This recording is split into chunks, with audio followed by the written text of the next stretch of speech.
What's poppin' with the squad? How y'all doing? How y'all living? It's your boy Amari. We back with another one, and today, y'all, we got Cowboy Carter on the docket, a Beyonce album review. I know the Beehive about to be swarming all over this. Let's talk about it. Now, I don't have a whole lot to say about this album, considering even after listening to it after all this time, I'm still trying to sort out my feelings.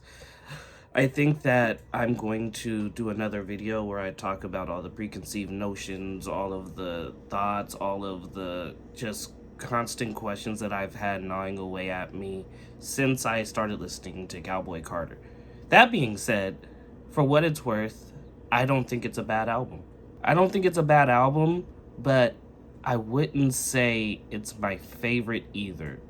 I definitely enjoyed this one more than Renaissance. I definitely enjoyed this project more than Lemonade. I definitely enjoyed this project almost as much as I enjoyed 4.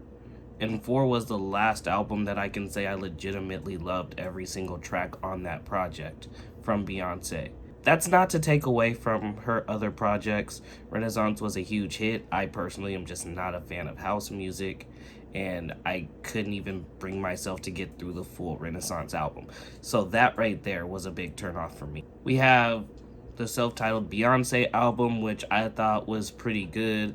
I enjoyed it. There were a whole lot of hits, a whole lot of bangers on that album. I distinctly remember that area being one of Beyonce's more popular times in recent memory. So there's that.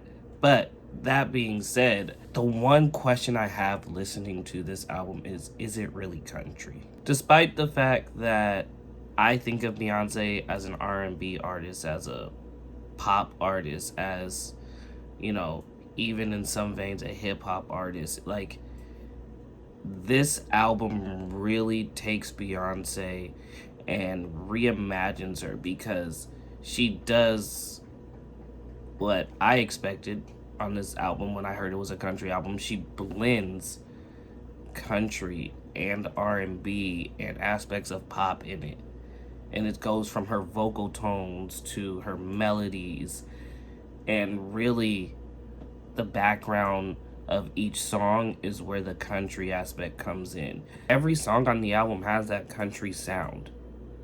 Beyonce sings on it, and then all of a sudden it just feels like it's taking a turn, going from straight country or, you know, even country pop to more of an R&B feel.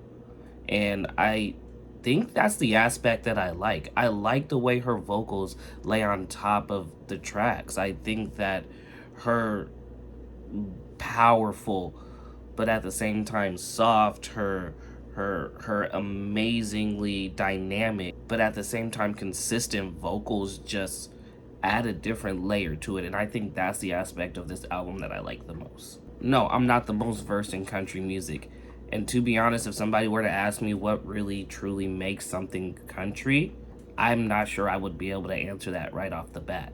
But what Beyonce does with this project is it's almost like she's trying to create her own audience.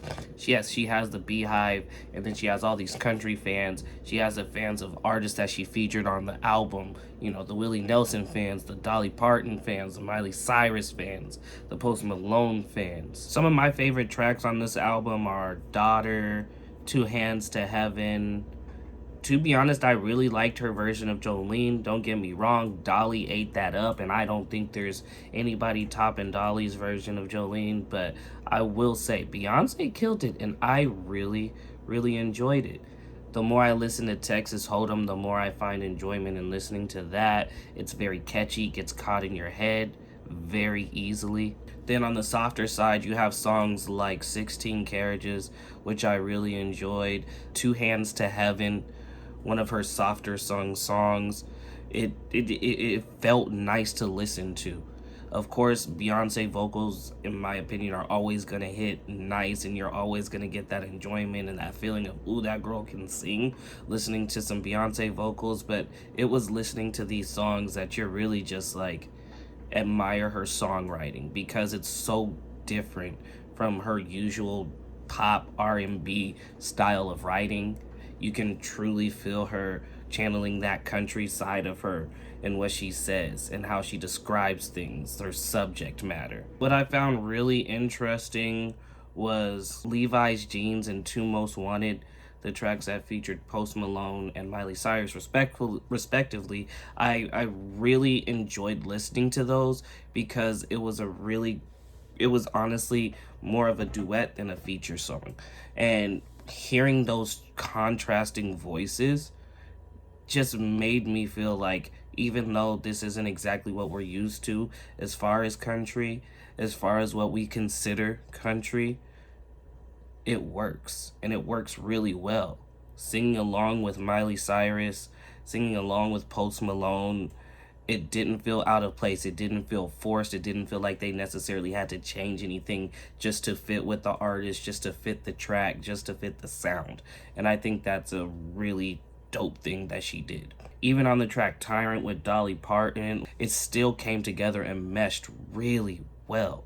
I think that Beyonce as an artist, I think that Beyonce as a singer, I think Beyonce as a songwriter, I think she really showed what she was capable of with this album, and it really gave me a different opinion than what I had going into it.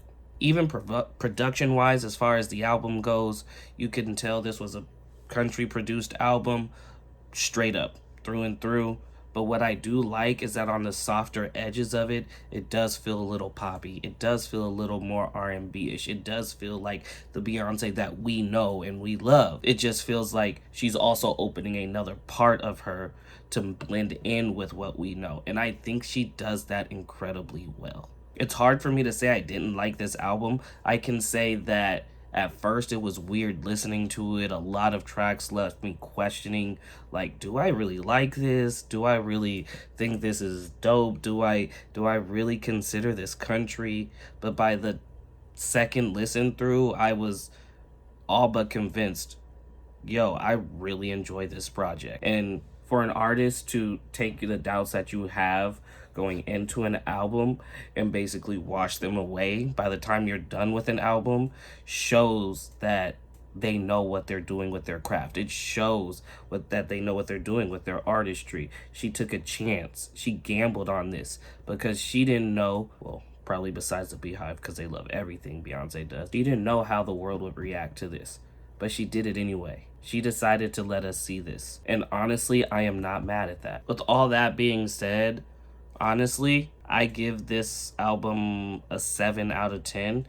And I say a 7 out of 10 because I don't see myself personally going back to any of the tracks on this project unless I see them in a playlist, unless somebody requests them. I don't personally see myself adding any of these songs to any playlist that I have. I don't see myself, hey yo, I need you to play this Beyonce song off of Cowboy Carter. It also didn't wow me. It didn't blow me away. It didn't feel like there was anything too over exasperating or really anything that popped at me to make me feel like this album is that album. Like I mentioned earlier in the review, I definitely think that this is not as good as 4. Honestly, I do think this is better than the self-titled Beyonce album. I do think this is better than Lemonade. I think this is better than Renaissance, and I didn't even finish Renaissance. But it's just not in that upper echelon for me. That being said, those are my thoughts. Those are my feelings. Would love to know what you guys think, how you guys feel. Feel free to drop down to the comments. Let's have a conversation about it. Let's talk about it. I'll see y'all in the next one. I'm gone.